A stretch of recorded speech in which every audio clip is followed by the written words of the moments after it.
Première épître de Paul aux Corinthiens, chapitre 1. Paul, appelé à être apôtre de Jésus-Christ, par la volonté de Dieu, et le frère Sosthène, à l'Église de Dieu qui est à Corinthe, et à ceux qui ont été sanctifiés en Jésus-Christ, appelés à être saints, et à tous ceux qui invoquent en quelque lieu que ce soit le nom de notre Seigneur Jésus-Christ, leur Seigneur et le nôtre. Que la grâce et la paix vous soient données de la part de Dieu notre Père et du Seigneur Jésus-Christ. Je rends à mon Dieu de continuelles actions de grâce à votre sujet, pour la grâce de Dieu qui vous a été accordée en Jésus-Christ. Car en lui vous avez été comblés de toutes les richesses qui concernent la parole et la connaissance, le témoignage de Christ ayant été solidement établi parmi vous, de sorte qu'il ne vous manque aucun don, dans l'attente où vous êtes de la manifestation de notre Seigneur Jésus-Christ. Il vous affermira aussi jusqu'à la fin, pour que vous soyez irréprochables au jour de notre Seigneur Jésus-Christ.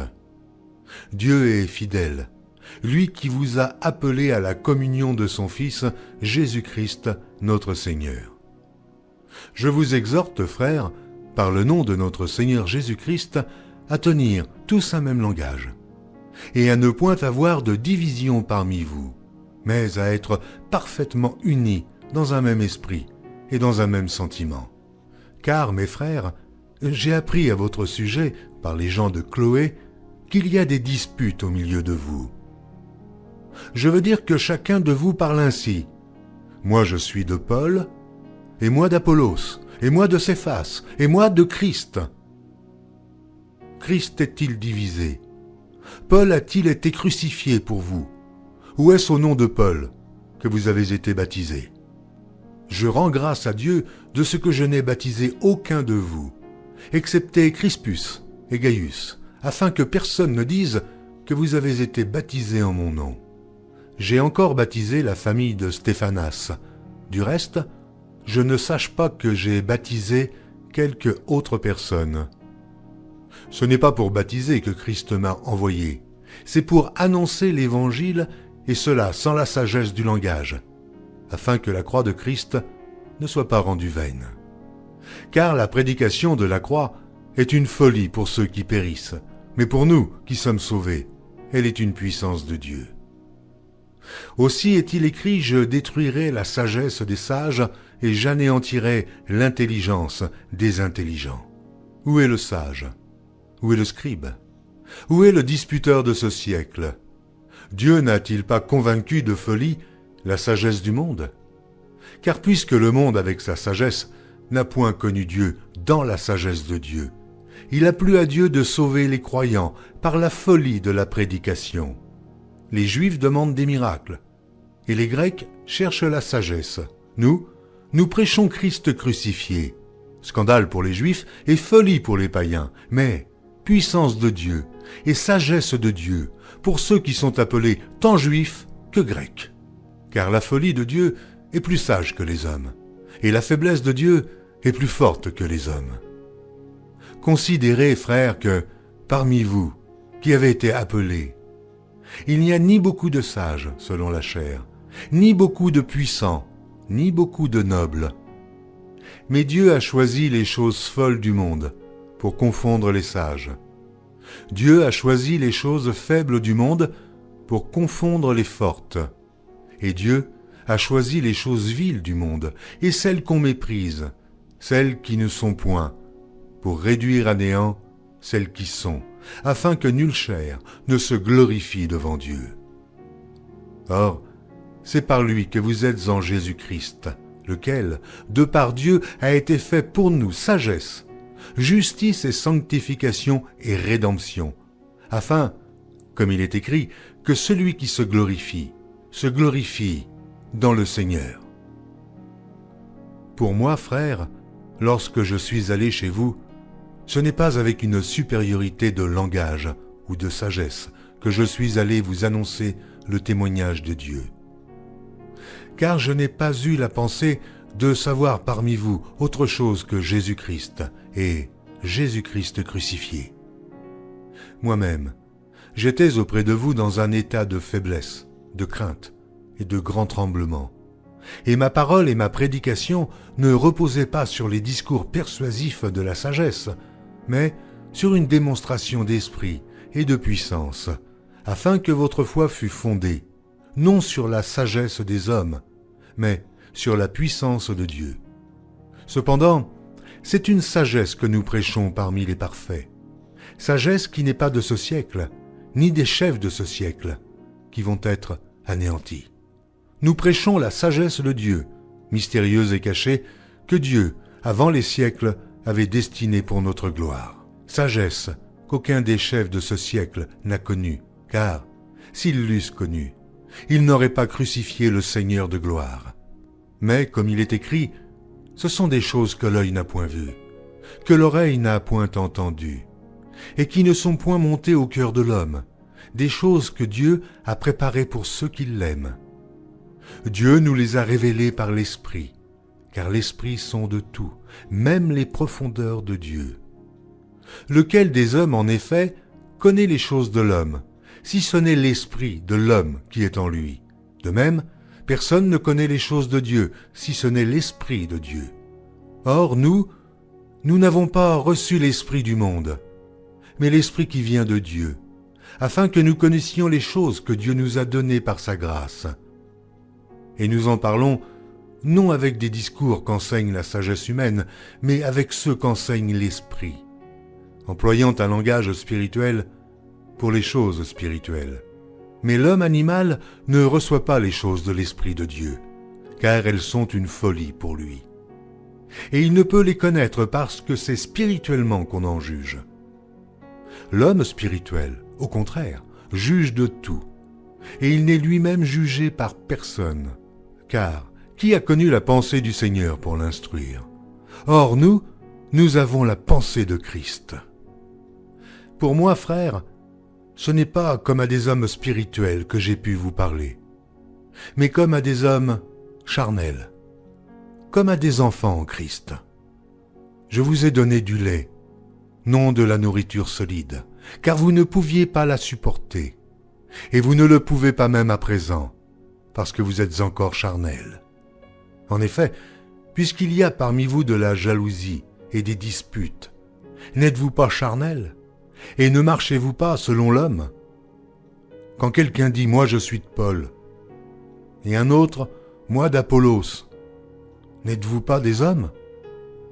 Qu'est-ce donc qu'Apollos? Et qu'est-ce que Paul? Des serviteurs par le moyen desquels vous avez cru, selon que le Seigneur l'a donné à chacun.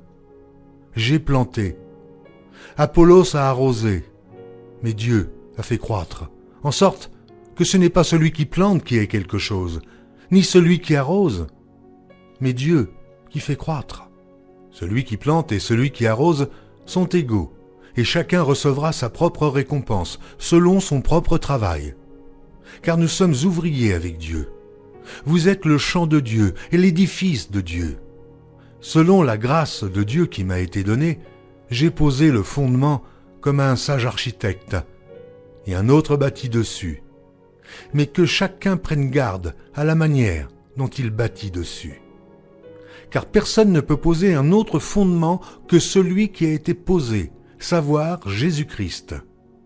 Or, si quelqu'un bâtit sur ce fondement avec de l'or, de l'argent, des pierres précieuses, du bois, du foin, du chaume, l'œuvre de chacun sera manifestée, car le jour la fera connaître, parce qu'elle se révélera dans le feu, et le feu éprouvera ce qu'est l'œuvre de chacun. Si l'œuvre bâtie par quelqu'un sur le fondement subsiste, il recevra une récompense. Si l'œuvre de quelqu'un est consumée, il perdra sa récompense. Pour lui, il sera sauvé, mais comme au travers du feu. Ne savez-vous pas que vous êtes le temple de Dieu, et que l'Esprit de Dieu habite en vous? Si quelqu'un détruit le temple de Dieu, Dieu le détruira, car le temple de Dieu est saint, et c'est ce que vous êtes. Que nul ne s'abuse lui-même. Si quelqu'un parmi vous pense être sage selon ce siècle, qu'il devienne fou, afin de devenir sage. Car la sagesse de ce monde est une folie devant Dieu. Aussi est-il écrit, Il prend les sages dans leur ruse. Et encore, le Seigneur connaît les pensées des sages. Il sait qu'elles sont vaines. Que personne donc ne mette sa gloire dans des hommes, car tout est à vous. Soit Paul, soit Apollos, soit Céphas, soit le monde, soit la vie, soit la mort, soit les choses présentes, soit les choses à venir. Tout est à vous, et vous êtes à Christ, et Christ est à Dieu. Ainsi qu'on nous regarde comme des serviteurs de Christ et des dispensateurs des mystères de Dieu. Du reste, ce qu'on demande des dispensateurs, c'est que chacun soit trouvé fidèle. Pour moi, il m'importe peu d'être jugé par vous ou par un tribunal humain. Je ne me juge pas non plus moi-même, car je ne me sens coupable de rien. Mais ce n'est pas pour cela que je suis justifié. Celui qui me juge, c'est le Seigneur. C'est pourquoi ne jugez de rien avant le temps, jusqu'à ce que vienne le Seigneur, qui mettra en lumière ce qui est caché dans les ténèbres, et qui manifestera les desseins des cœurs. Alors, chacun recevra de Dieu la louange qui lui sera due. C'est à cause de vous, frères, que j'ai fait de ces choses une application à ma personne et à celle d'Apollos, afin que vous appreniez, en nos personnes, à ne pas aller au-delà de ce qui est écrit, et que nul de vous ne conçoive de l'orgueil en faveur de l'un contre l'autre. Car qui est-ce qui te distingue? Qu'as-tu que tu n'aies reçu? Et si tu l'as reçu, pourquoi te glorifies-tu comme si tu ne l'avais pas reçu? Déjà, vous êtes rassasiés. Déjà, vous êtes riches. Sans nous, vous avez commencé à régner. Et puissiez-vous régner en effet, afin que nous aussi, nous régnions avec vous. Car Dieu, ce me semble, a fait de nous, apôtres, les derniers des hommes, des condamnés à mort en quelque sorte, puisque nous avons été en spectacle au monde, aux anges et aux hommes. Nous sommes fous à cause de Christ, mais vous êtes sages en Christ. Nous sommes faibles, mais vous êtes forts. Vous êtes honorés, et nous sommes méprisés. Jusqu'à cette heure, nous souffrons la faim, la soif, la nudité. Nous sommes maltraités, errants, ça et là. Nous nous fatiguons à travailler de nos propres mains. Injuriés, nous bénissons.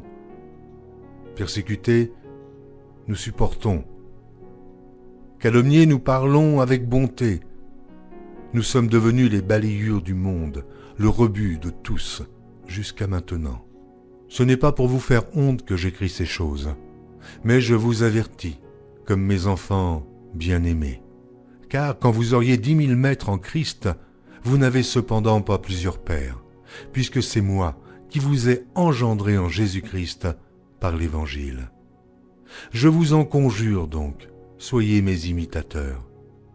Pour cela, je vous ai envoyé Timothée, qui est mon enfant bien-aimé et fidèle dans le Seigneur. Il vous rappellera quelles sont mes voies en Christ, quelle est la manière dont j'enseigne partout, dans toutes les églises. Quelques-uns se sont enflés d'orgueil, comme si je ne devais pas aller chez vous. J'irai bientôt chez vous, si c'est la volonté du Seigneur, et je connaîtrai, non les paroles, mais la puissance de ceux qui se sont enflés. Car le royaume de Dieu ne consiste pas en paroles, mais en puissance. Que voulez-vous? Que j'aille chez vous avec une verge ou avec amour et dans un esprit de douceur? Chapitre 5. On entend dire généralement qu'il y a parmi vous de l'impudicité, et une impudicité telle qu'elle ne se rencontre pas même chez les païens. C'est au point que l'un de vous a la femme de son père, et vous êtes enflé d'orgueil. Et vous n'avez pas été plutôt dans l'affliction, afin que celui qui a commis cet acte fût ôté du milieu de vous. Pour moi, absent de corps mais présent d'esprit, j'ai déjà jugé, comme si j'étais présent, celui qui a commis un tel acte. Au nom du Seigneur Jésus, vous et mon esprit étant assemblés, avec la puissance de notre Seigneur Jésus, qu'un tel homme soit livré à Satan, pour la destruction de la chair, afin que l'esprit soit sauvé au jour du Seigneur Jésus. C'est bien à tort que vous vous glorifiez, Ne savez-vous pas qu'un peu de levain fait lever toute la pâte? Faites disparaître le vieux levain, afin que vous soyez une pâte nouvelle, puisque vous êtes sans levain, car Christ, notre Pâque, a été immolé. Célébrons donc la fête, non avec du vieux levain, non avec un levain de malice et de méchanceté, mais avec les pains sans levain, de la pureté et de la vérité. Je vous ai écrit dans ma lettre de ne pas avoir des relations avec les impudiques, non pas d'une manière absolue avec les impudiques de ce monde, ou avec les cupides et les ravisseurs, ou avec les idolâtres. Autrement, il vous faudrait sortir du monde. Maintenant, ce que je vous ai écrit, c'est de ne pas avoir des relations avec quelqu'un qui, se nommant frère, est impudique, ou cupide, ou idolâtre, ou outrageux, ou ivrogne, ou ravisseur, de ne pas même manger avec un tel homme. Qu'ai-je en effet à juger ceux du dehors? N'est-ce pas ceux du dedans que vous avez à juger? Pour ceux du dehors, Dieu les juge. Ôtez le méchant du milieu de vous. Quelqu'un de vous, lorsqu'il a un différend avec un autre, ose-t-il plaider devant les injustes et non devant les saints? Ne savez-vous pas que les saints jugeront le monde? Et si c'est par vous que le monde est jugé, vous êtes indignes de rendre les moindres jugements. Ne savez-vous pas que nous jugerons les anges?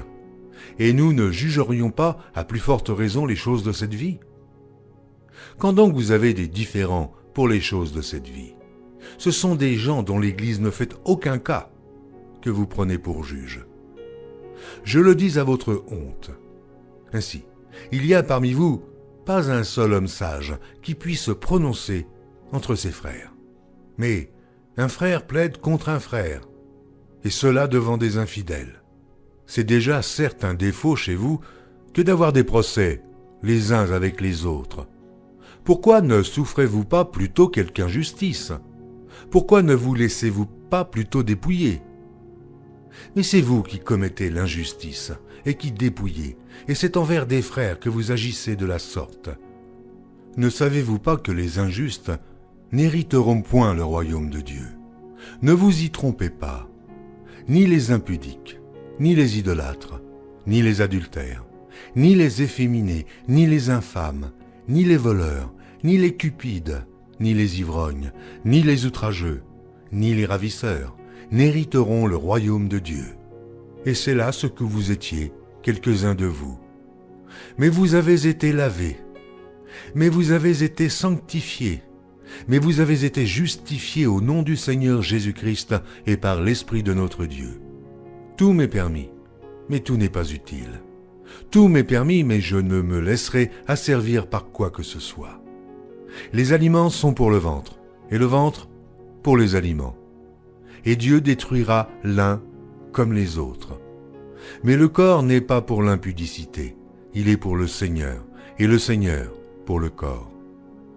Et Dieu qui a ressuscité le Seigneur nous ressuscitera aussi par sa puissance. Ne savez-vous pas que vos corps sont des membres de Christ? Prendrais-je donc les membres de Christ pour en faire les membres d'une prostituée? Loin de là. Ne savez-vous pas que celui qui s'attache à la prostituée est un seul corps avec elle? Car il est dit, les deux deviendront une seule chair. Mais celui qui s'attache au Seigneur est avec lui un seul esprit. Fuyez l'impudicité. Quelque autre péché qu'un homme commette, ce péché est hors du corps. Mais celui qui se livre à l'impudicité pêche contre son propre corps. Ne savez-vous pas que votre corps est le temple du Saint-Esprit qui est en vous, que vous avez reçu de Dieu, et que vous ne vous appartenez point à vous-même, car vous avez été rachetés à un grand prix. Glorifiez donc Dieu dans votre corps et dans votre esprit, qui appartiennent à Dieu. Pour ce qui concerne les choses dont vous m'avez écrit, je pense qu'il est bon, pour l'homme, de ne point toucher de femme. Toutefois, pour éviter l'impudicité, que chacun ait sa femme, et que chaque femme ait son mari. Que le mari rende à sa femme ce qu'il lui doit, et que la femme agisse de même envers son mari. La femme n'a pas autorité sur son propre corps, mais c'est le mari. Et pareillement, Le mari n'a pas autorité sur son propre corps, mais c'est la femme. Ne vous privez point l'un de l'autre, si ce n'est d'un commun accord, pour un temps, afin de vaquer à la prière. Puis, retournez ensemble, de peur que Satan ne vous tente par votre incontinence. Je dis cela par condescendance. Je n'en fais pas un ordre. Je voudrais que tous les hommes fussent comme moi. Mais chacun tient de Dieu un don particulier, l'un d'une manière, l'autre d'une autre. À ceux qui ne sont pas mariés et aux veuves, je dis qu'il aurait bon de rester comme moi. Mais s'il manque de continence, qu'il se marie, car il vaut mieux se marier que de brûler. À ceux qui sont mariés, j'ordonne, non pas moi, mais le Seigneur, que la femme ne se sépare point de son mari. Si elle est séparée, qu'elle demeure sans se marier, ou qu'elle se réconcilie avec son mari, et que le mari ne répudie point sa femme. Aux autres, ce n'est pas le Seigneur, c'est moi qui dis. Si un frère a une femme non croyante, et qu'elle consente à habiter avec lui, qu'il ne la répudie point. Et si une femme a un mari non croyant, et qu'il consente à habiter avec elle, qu'elle ne répudie point son mari. Car le mari non croyant est sanctifié par la femme, et la femme non croyante est sanctifiée par le frère. Autrement, vos enfants seraient impurs, tandis que maintenant ils sont saints. Si le non-croyant se sépare, qu'il se sépare. Le frère ou la sœur ne sont pas liés dans ces cas-là. Dieu nous a appelés à vivre en paix. Car, que sais-tu, femme, si tu sauveras ton mari? Ou, que sais-tu, mari, si tu sauveras ta femme? Seulement, que chacun marche selon la part que le Seigneur lui a faite, selon l'appel qu'il a reçu de Dieu. C'est ainsi que je l'ordonne dans toutes les églises. Quelqu'un a-t-il été appelé étant circoncis, qu'il demeure circoncis. Quelqu'un a-t-il été appelé étant incirconcis, qu'il ne se fasse pas circoncire. La circoncision n'est rien, l'incirconcision n'est rien, mais l'observation des commandements de Dieu est tout. Que chacun demeure dans l'état où il était lorsqu'il a été appelé. As-tu été appelé étant esclave? Ne t'en inquiète pas. Mais si tu peux devenir libre, profites-en plutôt. Car l'esclave, qui a été appelé dans le Seigneur, est un affranchi du Seigneur. De même, l'homme libre, qui a été appelé, est un esclave de Christ. Vous avez été rachetés à un grand prix. Ne devenez pas esclaves des hommes. Que chacun, frère, demeure devant Dieu, dans l'état où il était lorsqu'il a été appelé. Pour ce qui est des vierges, je n'ai point d'ordre du Seigneur, mais je donne un avis, comme ayant reçu du Seigneur miséricorde pour être fidèle. Voici donc ce que j'estime bon. À cause des temps difficiles qui s'approchent, il est bon à un homme d'être ainsi. Es-tu lié à une femme? Ne cherche pas à rompre ce lien. N'es-tu pas lié à une femme? Ne cherche pas une femme. Si tu t'es marié, tu n'as point péché. Et si la Vierge s'est mariée, elle n'a point péché. Mais ces personnes auront des tribulations dans la chair, et je voudrais vous les épargner. Voici ce que je dis, frères. C'est que le temps est court, que désormais ceux qui ont des femmes soient comme n'en ayant pas, ceux qui pleurent comme ne pleurant pas, ceux qui se réjouissent comme ne se réjouissant pas, ceux qui achètent comme ne possédant pas, et ceux qui usent du monde comme n'en usant pas, car la figure de ce monde passe. Or, je voudrais que vous fussiez sans inquiétude. Celui qui n'est pas marié s'inquiète des choses du Seigneur, des moyens de plaire au Seigneur. Et celui qui est marié s'inquiète des choses du monde, des moyens de plaire à sa femme. Il y a de même une différence entre la femme et la Vierge. Celle qui n'est pas mariée s'inquiète des choses du Seigneur, afin d'être sainte de corps et d'esprit, et celle qui est mariée s'inquiète des choses du monde, des moyens de plaire à son mari. Je dis cela dans votre intérêt. Ce n'est pas pour vous prendre au piège, c'est pour vous porter à ce qui est bienséant et propre, à vous attacher au Seigneur sans distraction. Si quelqu'un regarde comme déshonorant pour sa fille de dépasser l'âge nubile, et comme nécessaire de la marier, qu'il fasse ce qu'il veut. Il ne pêche point, qu'on se marie. Mais celui qui a pris une ferme résolution, sans contrainte, et avec l'exercice de sa propre volonté, et qui a décidé en son cœur de garder sa fille vierge, celui-là fait bien. Ainsi, celui qui marie sa fille fait bien. Et celui qui ne la marie pas fait mieux. Une femme est liée aussi longtemps que son mari est vivant. Mais si le mari meurt, elle est libre de se marier à qui elle veut. Seulement, que ce soit dans le Seigneur. Elle est plus heureuse néanmoins si elle demeure comme elle est, suivant mon avis. Et moi aussi, je crois avoir l'Esprit de Dieu. Pour ce qui concerne les viandes sacrifiées aux idoles, nous savons que nous avons tous la connaissance. La connaissance enfle, mais la charité édifie. Si quelqu'un croit savoir quelque chose, il n'a pas encore connu comme il faut connaître. Mais si quelqu'un aime Dieu, celui-là est connu de lui. Pour ce qui est donc de manger des viandes sacrifiées aux idoles, nous savons qu'il n'y a point d'idole dans le monde, et qu'il n'y a qu'un seul Dieu. Car s'il existe des êtres qui sont appelés dieux, soit dans le ciel, soit sur la terre, comme il existe réellement plusieurs dieux et plusieurs seigneurs, néanmoins pour nous, il n'y a qu'un seul Dieu, le Père, de qui viennent toutes choses et pour qui nous sommes, et un seul Seigneur, Jésus-Christ, par qui sont toutes choses et par qui nous sommes. Mais cette connaissance n'est pas chez tous. Quelques-uns, d'après la manière dont ils envisagent encore l'idole, mangent de ces viandes comme étant sacrifiées aux idoles, et leur conscience, qui est faible, en est souillée. Ce n'est pas un aliment qui nous rapproche de Dieu. Si nous en mangeons, nous n'avons rien de plus. Si nous n'en mangeons pas, nous n'avons rien de moins. Prenez garde toutefois que votre liberté ne devienne une pierre d'achoppement pour les faibles. Car si quelqu'un te voit, toi qui as de la connaissance, assis à table dans un temple d'idoles, sa conscience à lui qui est faible, ne le portera-t-elle pas à manger des viandes sacrifiées aux idoles? Et ainsi le faible périra par ta connaissance, le frère pour lequel Christ est mort.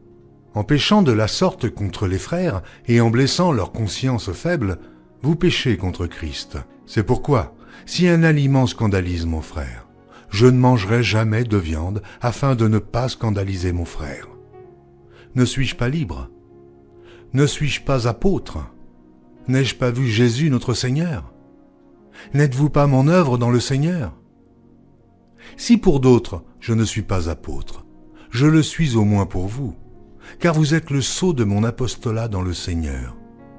C'est là ma défense contre ceux qui m'accusent. N'avons-nous pas le droit de manger et de boire? N'avons-nous pas le droit de mener avec nous une sœur qui soit notre femme, comme font les autres apôtres, et les frères du Seigneur, et Céphas? Ou bien est-ce que moi seul et Barnabas, nous n'avons pas le droit de ne point travailler? Qui jamais fait le service militaire à ses propres frais? Qui est-ce qui plante une vigne et n'en mange pas le fruit? Qui est-ce qui fait paître un troupeau et ne se nourrit pas du lait du troupeau? Ces choses que je dis, n'existent-elles que dans les usages des hommes? La loi, ne les dit-elle pas aussi? Car il est écrit dans la loi de Moïse, « Tu n'en muselleras point le bœuf quand il foule le grain. » Dieu se met-il en peine des bœufs? Ou parle-t-il uniquement à cause de nous? Oui, c'est à cause de nous qu'il a été écrit que celui qui laboure doit labourer avec espérance, et celui qui foule le grain, fouler avec espérance d'y avoir part. Si nous avons semé parmi vous les biens spirituels, est-ce une grosse affaire si nous moissonnons vos biens temporels? Si d'autres jouissent de ce droit sur nous, n'est-ce pas plutôt à nous d'en jouir? Mais nous n'avons point usé de ce droit, au contraire. Nous souffrons tout, afin de ne pas créer d'obstacle à l'évangile de Christ. Ne savez-vous pas que ceux qui remplissent les fonctions sacrées sont nourris par le temple, que ceux qui servent à l'autel ont part à l'autel? De même aussi, le Seigneur a ordonné à ceux qui annoncent l'Évangile de vivre de l'Évangile. Pour moi, je n'ai usé d'aucun de ces droits, et ce n'est pas afin de les réclamer en ma faveur que j'écris ainsi, car j'aimerais mieux mourir que de me laisser enlever ce sujet de gloire. Si j'annonce l'Évangile, ce n'est pas pour moi un sujet de gloire, car la nécessité m'en est imposée, et malheur à moi si je n'annonce pas l'Évangile. Si je le fais de bon cœur, j'en ai la récompense, mais si je le fais malgré moi, c'est une charge qui m'est confiée. Quelle est donc ma récompense ? C'est d'offrir gratuitement l'Évangile que j'annonce, sans user de mon droit de prédicateur de l'Évangile. Car bien que je sois libre à l'égard de tous, je me suis rendu le serviteur de tous, afin de gagner le plus grand nombre. Avec les Juifs, j'ai été comme Juif, afin de gagner les Juifs. Avec ceux qui sont sous la loi, comme sous la loi, quoique je ne sois pas moi-même sous la loi, afin de gagner ceux qui sont sous la loi. Avec ceux qui sont sans loi, comme sans loi, quoique je ne sois point sans la loi de Dieu, étant sous la loi de Christ, afin de gagner ceux qui sont sans loi. J'ai été faible avec les faibles, afin de gagner les faibles. Je me suis fait tout à tous, afin d'en sauver de toute manière quelques-uns. Je fais tout à cause de l'Évangile, afin d'y avoir part. Ne savez-vous pas que ceux qui courent dans le stade courent tous, mais qu'un seul remporte le prix? Courez de manière à le remporter. Tous ceux qui combattent s'imposent toute espèce d'abstinence, et ils le font pour obtenir une couronne corruptible, mais nous, faisons-le pour une couronne incorruptible. Moi donc, je cours, non pas comme à l'aventure, je frappe, non pas comme battant l'air, mais je traite durement mon corps, et je le tiens assujetti, de peur d'être moi-même rejeté, après avoir prêché aux autres. Chapitre 10. Frères, je ne veux pas que vous ignoriez que nos pères ont tous été sous la nuée, qu'ils ont tous passé au travers de la mer, qu'ils ont tous été baptisés en Moïse, dans la nuée et dans la mer, qu'ils ont tous mangé le même aliment spirituel, et qu'ils ont tous bu le même breuvage spirituel, car ils buvaient à un rocher spirituel qui les suivait, et ce rocher était Christ. Mais la plupart d'entre eux ne furent point agréables à Dieu, puisqu'ils périrent dans le désert. Or, ces choses sont arrivées pour nous servir d'exemple, afin que nous n'ayons pas de mauvais désirs, comme ils en ont eu. Ne devenez point idolâtres, comme quelques-uns d'eux selon qu'il est écrit, le peuple s'assit pour manger et pour boire, puis ils se levèrent pour se divertir. Ne nous livrons point à l'impudicité, comme quelques-uns d'eux s'y livrèrent, de sorte qu'il en tomba 23 000 en un seul jour. Ne tentons point le Seigneur, comme le tentèrent quelques-uns d'eux qui périrent par les serpents.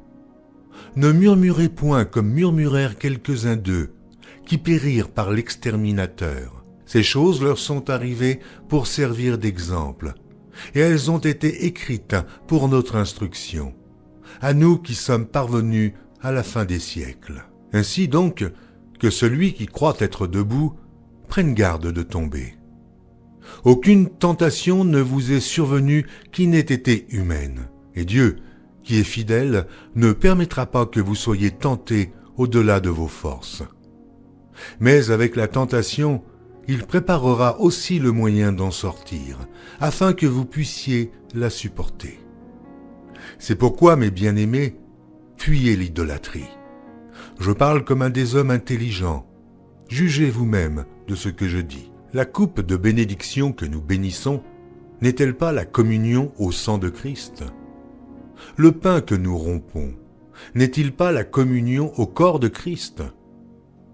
Puisqu'il y a un seul pain, nous qui sommes plusieurs, nous formons un seul corps, car nous participons tous à un même pain. Voyez les Israélites, selon la chair, ceux qui mangent les victimes, ne sont-ils pas en communion avec l'autel ? Que dis-je donc ? Que la viande sacrifiée aux idoles est quelque chose, ou qu'une idole est quelque chose ? Nullement. Je dis que ce qu'on sacrifie, on le sacrifie à des démons, et non à Dieu. Or, je ne veux pas que vous soyez en communion avec les démons. Vous ne pouvez boire la coupe du Seigneur et la coupe des démons. Vous ne pouvez participer à la table du Seigneur et à la table des démons. Voulons-nous provoquer la jalousie du Seigneur? Sommes-nous plus forts que lui? Tout est permis, mais tout n'est pas utile. Tout est permis, mais tout n'édifie pas. Que personne ne cherche son propre intérêt, mais que chacun cherche celui d'autrui. Mangez de tout ce qui se vend au marché, sans vous enquérir de rien par motif de conscience. Car la terre est au Seigneur et tout ce qu'elle renferme. Si un non-croyant vous invite et que vous vouliez aller, mangez de tout ce qu'on vous présentera, sans vous enquérir de rien par motif de conscience. Mais si quelqu'un vous dit « Ceci a été offert en sacrifice », n'en mangez pas, à cause de celui qui a donné l'avertissement et à cause de la conscience. Je parle ici non de votre conscience, mais de celle de l'autre. Pourquoi, en effet, ma liberté serait-elle jugée par une conscience étrangère, si je mange avec action de grâce? Pourquoi serais-je blâmé au sujet d'une chose dont je rends grâce? Soit donc que vous mangiez, soit que vous buviez, soit que vous fassiez quelque autre chose, faites tout pour la gloire de Dieu. Ne soyez en scandale ni aux Grecs, ni aux Juifs, ni à l'Église de Dieu, de la même manière que moi aussi je m'efforce en toutes choses de complaire à tous, cherchant non mon avantage, mais celui du plus grand nombre, afin qu'ils soient sauvés. Soyez mes imitateurs, comme je le suis moi-même de Christ. Je vous loue de ce que vous vous souvenez de moi, à tous égards, et de ce que vous retenez mes instructions, telles que je vous les ai données. Je veux cependant que vous sachiez que Christ est le chef de tout homme, que l'homme est le chef de la femme, et que Dieu est le chef de Christ. Tout homme qui prie ou qui prophétise la tête couverte déshonore son chef. Toute femme, au contraire, qui prie ou qui prophétise la tête non voilée déshonore son chef. C'est comme si elle était rasée, car si une femme n'est pas voilée, qu'elle se coupe aussi les cheveux. Or, s'il est honteux pour une femme d'avoir les cheveux coupés ou d'être rasée, qu'elle se voile. L'homme ne doit pas se couvrir la tête, puisqu'il est l'image et la gloire de Dieu, tandis que la femme est la gloire de l'homme. En effet, l'homme n'a pas été tiré de la femme, mais la femme a été tirée de l'homme. Et l'homme n'a pas été créé à cause de la femme, mais la femme a été créée à cause de l'homme. C'est pourquoi la femme, à cause des anges, doit avoir sur la tête une marque de l'autorité dont elle dépend. Toutefois, dans le Seigneur, la femme n'est point sans l'homme, ni l'homme sans la femme. Car de même que la femme a été tirée de l'homme, de même l'homme existe par la femme, et tout vient de Dieu. Jugez-en vous-même. Est-il convenable qu'une femme prie Dieu sans être voilée? La nature elle-même ne vous enseigne-t-elle pas que c'est une honte pour l'homme de porter de longs cheveux, mais que c'est une gloire pour la femme d'en porter, parce que la chevelure lui a été donnée comme voile? Si quelqu'un se plaît à contester, nous n'avons pas cette habitude, non plus que les églises de Dieu. En donnant cet avertissement, ce que je ne loue point, c'est que vous vous assemblez non pour devenir meilleur, mais pour devenir pire. Et d'abord j'apprends que lorsque vous vous réunissez en assemblée, il y a parmi vous des divisions, et je le crois en partie, car il faut qu'il y ait des sectes parmi vous, afin que ceux qui sont approuvés soient reconnus comme tels au milieu de vous. Lors donc que vous vous réunissez, ce n'est pas pour manger le repas du Seigneur, car quand on se met à table, chacun commence par prendre son propre repas, et l'un a faim, tandis que l'autre est ivre. N'avez-vous pas des maisons pour y manger et boire? Ou méprisez-vous l'Église de Dieu, et faites-vous honte à ceux qui n'ont rien? Que vous dirai-je? Vous louerai-je? En cela je ne vous loue point, car j'ai reçu du Seigneur ce que je vous ai enseigné, c'est que le Seigneur Jésus, dans la nuit où il fut livré, prit du pain, et, après avoir rendu grâce, le rompit et dit, « Ceci est mon corps, qui est rompu pour vous. Faites ceci en mémoire de moi. » De même, après avoir soupé, il prit la coupe et dit, « Cette coupe est la nouvelle alliance en mon sang. Faites ceci en mémoire de moi toutes les fois que vous en boirez. Car toutes les fois que vous mangez ce pain et que vous buvez cette coupe, vous annoncez la mort du Seigneur jusqu'à ce qu'il vienne.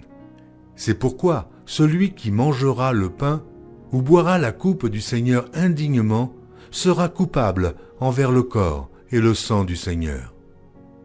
Que chacun donc s'éprouve soi-même, et qu'ainsi il mange du pain et boive de la coupe.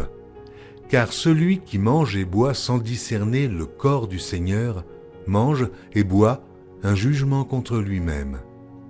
C'est pour cela qu'il y a parmi vous beaucoup d'infirmes et de malades, et qu'un grand nombre sont morts. Si nous nous jugions nous-mêmes, nous ne serions pas jugés. Mais quand nous sommes jugés, nous sommes châtiés par le Seigneur, afin que nous ne soyons pas condamnés avec le monde. Ainsi, mes frères, lorsque vous vous réunissez pour le repas, attendez-vous les uns les autres. Si quelqu'un a faim, qu'il mange chez lui, afin que vous ne vous réunissiez pas pour attirer un jugement sur vous. Je réglerai les autres choses quand je serai arrivé.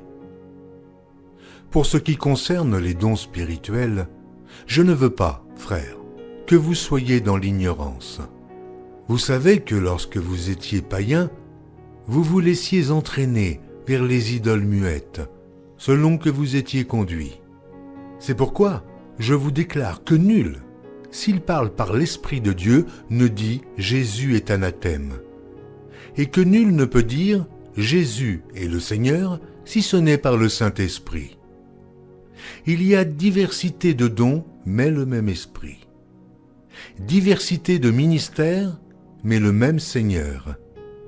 Diversité d'opérations, mais le même Dieu qui opère tout en tous. Or, à chacun la manifestation de l'Esprit est donnée pour l'utilité commune. En effet, à l'un est donné par l'Esprit une parole de sagesse, à un autre une parole de connaissance, selon le même Esprit. À un autre la foi, par le même Esprit. À un autre le don des guérisons, par le même Esprit. À un autre le don d'opérer des miracles. À un autre la prophétie. À un autre le discernement des esprits. À un autre la diversité des langues. À un autre l'interprétation des langues. Un seul et même Esprit opère toutes ces choses, les distribuant à chacun en particulier, comme il veut. Car, comme le corps est un et a plusieurs membres, et comme tous les membres du corps, malgré leur nombre, ne forment qu'un seul corps, ainsi en est-il de Christ. Nous avons tous, en effet, été baptisés par un seul esprit, pour former un seul corps, soit juif, soit grec, soit esclave, soit libre, et nous avons tous été abreuvés d'un seul esprit. Ainsi le corps n'est pas un seul membre, mais il est formé de plusieurs membres. Si le pied disait « Parce que je ne suis pas une main, je ne suis pas du corps, ne serait-il pas du corps pour cela ?» Et si l'oreille disait « Parce que je ne suis pas un œil, je ne suis pas du corps », ne serait-elle pas du corps pour cela? Si tout le corps était œil, où serait l'ouïe? S'il était tout ouïe, où serait l'odorat? Maintenant, Dieu a placé chacun des membres dans le corps comme il l'a voulu. Si tous étaient un seul membre, où serait le corps? Maintenant donc, il y a plusieurs membres, et un seul corps. L'œil ne peut pas dire à la main « Je n'ai pas besoin de toi », ni la tête dire aux pieds « Je n'ai pas besoin de vous ». Mais bien plutôt, les membres du corps, qui paraissent être les plus faibles, sont nécessaires. Et ceux que nous estimons être les moins honorables du corps, nous les entourons d'un plus grand honneur.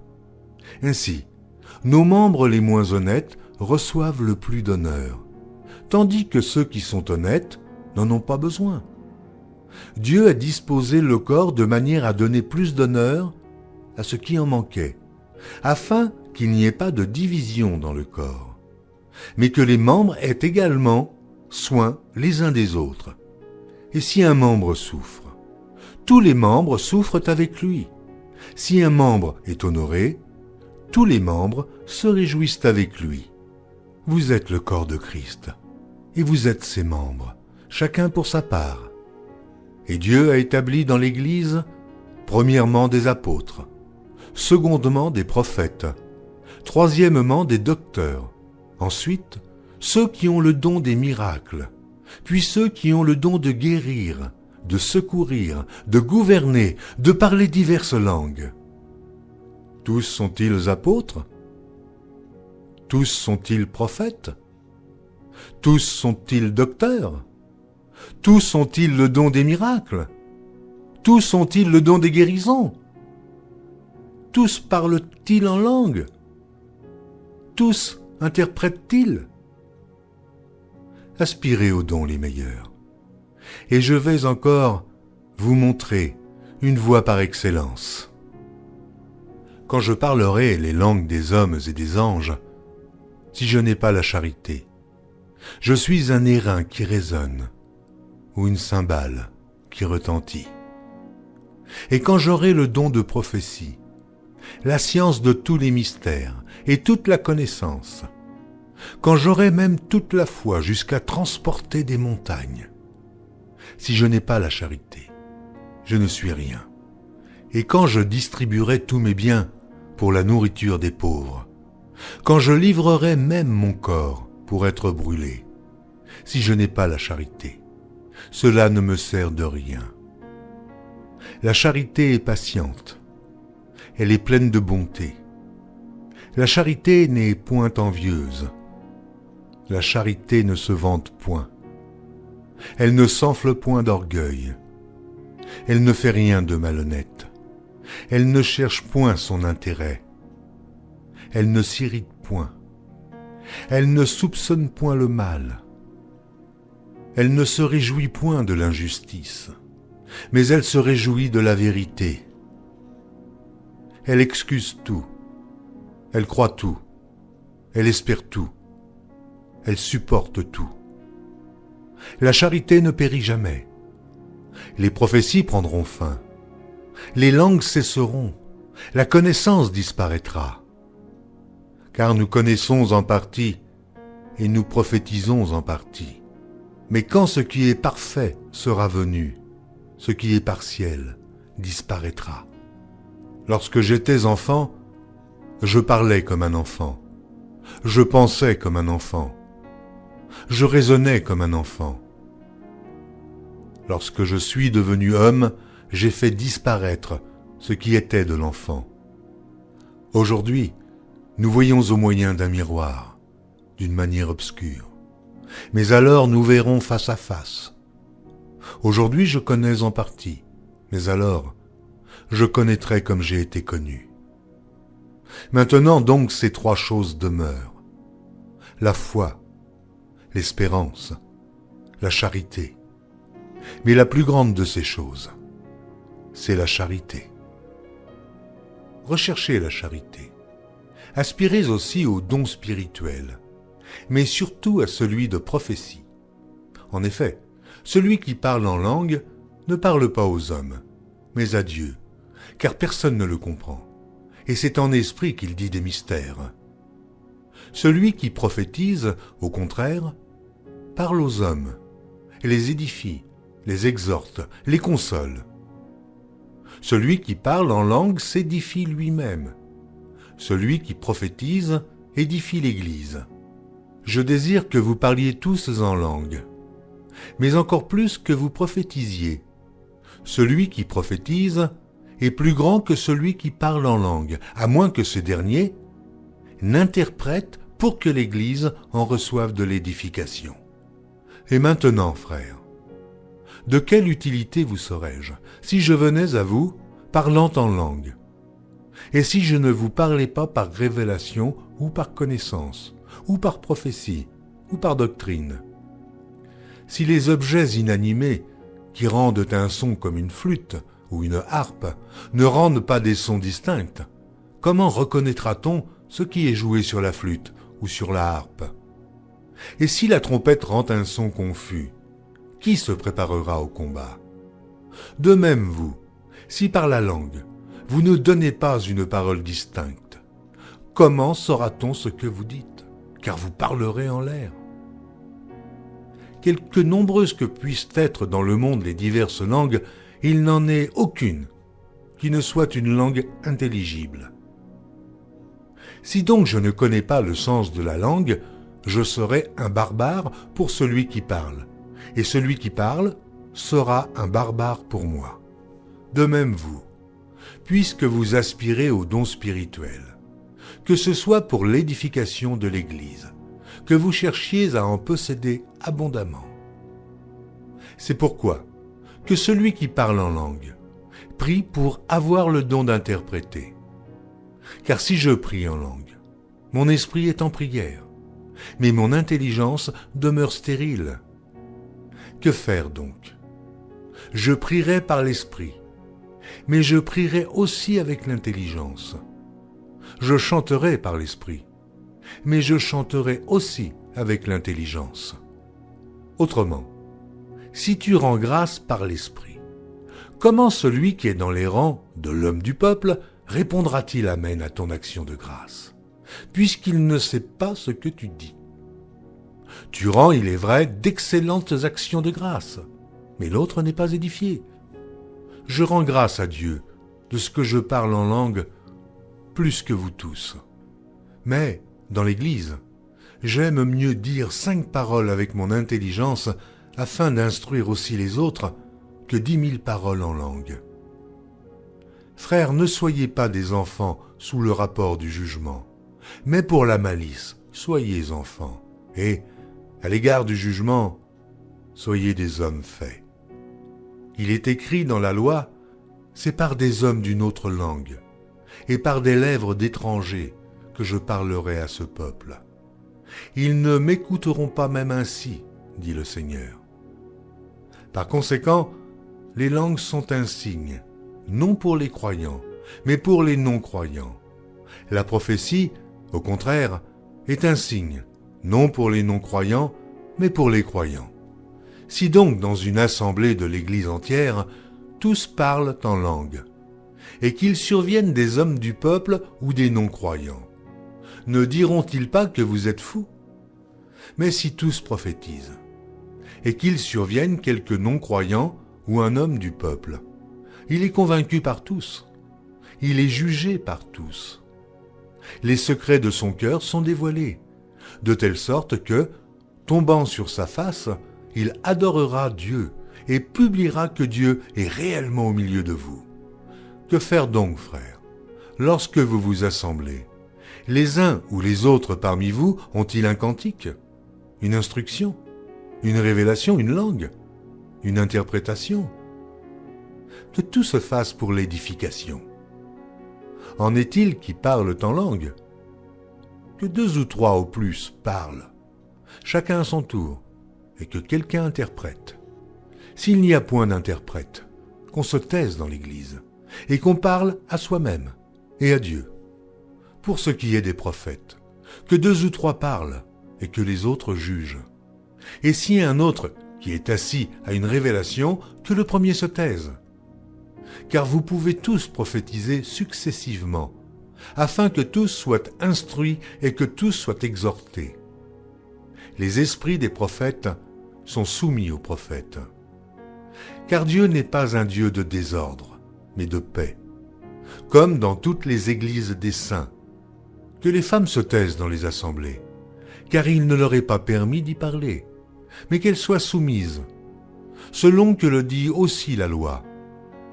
Si elles veulent s'instruire sur quelque chose, qu'elles interrogent leur mari à la maison, car il est malséant à une femme de parler dans l'Église. Est-ce de chez vous que la parole de Dieu est sortie? Ou est-ce à vous seul qu'elle est parvenue? Si quelqu'un croit être prophète ou inspiré, qu'il reconnaisse que ce que je vous écris est un commandement du Seigneur. Et si quelqu'un l'ignore, qu'il l'ignore. Ainsi donc, frères, aspirez au don de prophétie, et n'empêchez pas de parler en langue, mais que tout se fasse avec bienséance et avec ordre. Chapitre 15. Je vous rappelle, frères, l'évangile que je vous ai annoncé, que vous avez reçu, dans lequel vous avez persévéré, et par lequel vous êtes sauvés. Si vous le retenez tel que je vous l'ai annoncé, autrement, vous auriez cru en vain. Je vous ai enseigné avant tout, comme je l'avais aussi reçu, que Christ est mort pour nos péchés, selon les Écritures, qu'il a été enseveli, et qu'il est ressuscité le 3e jour, selon les Écritures, et qu'il est apparu à Céphas, puis aux 12.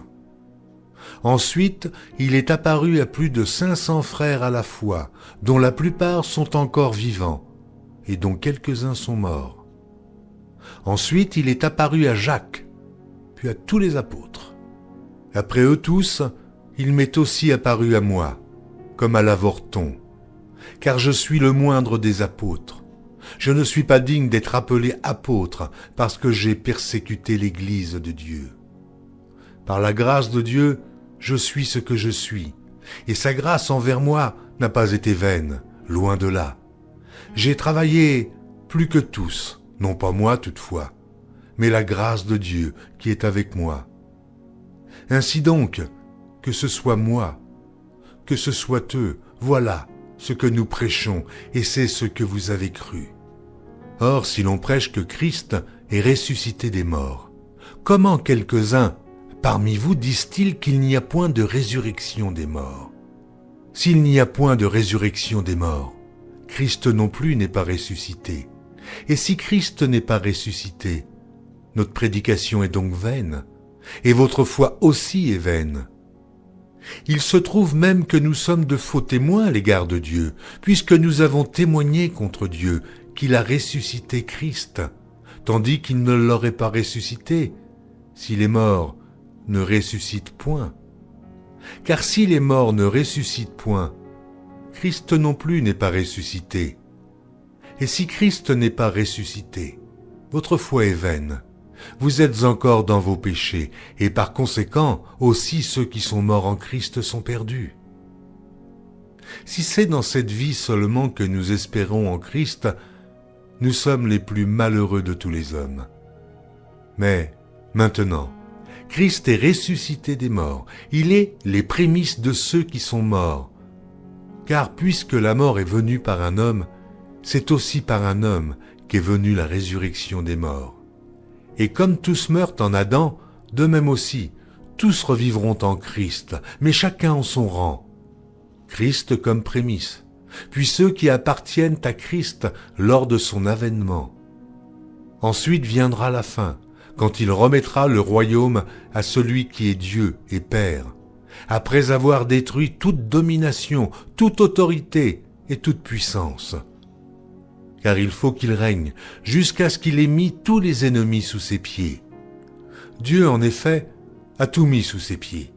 Mais lorsqu'il dit que tout lui a été soumis, il est évident que celui qui lui a soumis toutes choses est excepté. Et lorsque toutes choses lui auront été soumises, alors le Fils lui-même sera soumis à celui qui lui a soumis toutes choses, afin que Dieu soit tout en tous. Autrement, que feraient ceux qui se font baptiser pour les morts, si les morts ne ressuscitent absolument pas? Pourquoi se font-ils baptiser pour eux? Et nous, pourquoi sommes-nous à toute heure en péril? Chaque jour, je suis exposé à la mort. Je l'atteste, frère, par la gloire dont vous êtes pour moi le sujet en Jésus-Christ notre Seigneur. Si c'est dans des vues humaines que j'ai combattu contre les bêtes à Éphèse, quel avantage m'en revient-il? Si les morts ne ressuscitent pas, mangeons et buvons, car demain nous mourrons. Ne vous y trompez pas, les mauvaises compagnies corrompent les bonnes mœurs. Revenez à vous-même comme il est convenable, et ne péchez point. Car quelques-uns ne connaissent pas Dieu, je le dis à votre honte. Mais quelqu'un dira, comment les morts ressuscitent-ils, et avec quel corps reviennent-ils? Insensé, ce que tu sèmes ne reprend point vie s'il ne meurt. Et ce que tu sèmes, ce n'est pas le corps qui naîtra. C'est un simple grain de blé peut-être, ou quelque autre semence. Puis Dieu lui donne un corps comme il lui plaît, et à chaque semence, il donne un corps qui lui est propre. Toute chair n'est pas la même chair, mais autre est la chair des hommes, autre celle des quadrupèdes, autre celle des oiseaux, autre celle des poissons. Il y a aussi des corps célestes et des corps terrestres. Autre est l'éclat du soleil, autre l'éclat de la lune, et autre l'éclat des étoiles. Même une étoile diffère en l'éclat d'une autre étoile. Ainsi en est-il de la résurrection des morts. Le corps est semé corruptible, il ressuscite incorruptible. Il est semé méprisable, il ressuscite glorieux. Il est semé infirme, il ressuscite plein de force. Il est semé corps animal, il ressuscite corps spirituel. S'il y a un corps animal, il y a aussi un corps spirituel. C'est pourquoi il est écrit, le premier homme, Adam, devint une âme vivante. Le dernier Adam est devenu un esprit vivifiant. Mais ce qui est spirituel n'est pas le premier, c'est ce qui est animal. Ce qui est spirituel vient ensuite. Le premier homme tiré de la terre est terrestre, le second homme est du ciel. Tel est le terrestre, tels sont aussi les terrestres. Et tel est le céleste, tels sont aussi les célestes. Et de même que nous avons porté l'image du terrestre, nous porterons aussi l'image du céleste. Ce que je dis, frère, c'est que la chair et le sang ne peuvent hériter le royaume de Dieu, et que la corruption n'hérite pas l'incorruptibilité. Voici, je vous dis un mystère. Nous ne mourrons pas tous, mais tous nous serons changés, en un instant, en un clin d'œil, à la dernière trompette. La trompette sonnera, et les morts ressusciteront incorruptibles, et nous serons changés. Car il faut que ce corps corruptible revête l'incorruptibilité, et que ce corps mortel revête l'immortalité. Lorsque ce corps corruptible aura revêtu l'incorruptibilité, et que ce corps mortel aura revêtu l'immortalité, alors s'accomplira la parole qui est écrite, la mort a été engloutie dans la victoire. Ô mort, où est ta victoire? Ô mort, où est ton aiguillon? L'aiguillon de la mort, c'est le péché, et la puissance du péché, c'est la loi. Mais grâce soit rendue à Dieu, qui nous donne la victoire par notre Seigneur Jésus-Christ. Ainsi, mes frères bien-aimés, soyez fermes, inébranlables, travaillant de mieux en mieux à l'œuvre du Seigneur, sachant que votre travail ne sera pas vain dans le Seigneur. Pour ce qui concerne la collecte en faveur des saints, agissez vous aussi comme je l'ai ordonné aux églises de la Galatie. Que chacun de vous, le premier jour de la semaine, mette à part chez lui ce qu'il pourra, selon sa prospérité, afin qu'on n'attende pas mon arrivée pour recueillir les dons. Et quand je serai venu, j'enverrai avec des lettres pour porter vos libéralités à Jérusalem, les personnes que vous aurez approuvées. Si la chose mérite que j'y aille moi-même, elles feront le voyage avec moi. J'irai chez vous quand j'aurai traversé la Macédoine, car je traverserai la Macédoine. Peut-être séjournerai-je auprès de vous, ou même y passerai-je l'hiver, afin que vous m'accompagniez là où je me rendrai. Je ne veux pas cette fois vous voir en passant, mais j'espère demeurer quelque temps auprès de vous, si le Seigneur le permet. Je resterai néanmoins à Éphèse jusqu'à la Pentecôte, car une porte grande et d'un accès efficace m'est ouverte, et les adversaires sont nombreux. Si Timothée arrive, faites en sorte qu'il soit sans crainte parmi vous, car il travaille comme moi à l'œuvre du Seigneur. Que personne donc ne le méprise. Accompagnez-le en paix, afin qu'il vienne vers moi, car je l'attends avec les frères. Pour ce qui est du frère Apollos, je l'ai beaucoup exhorté à se rendre chez vous avec les frères, mais ce n'était décidément pas sa volonté de le faire maintenant. Il partira quand il en aura l'occasion.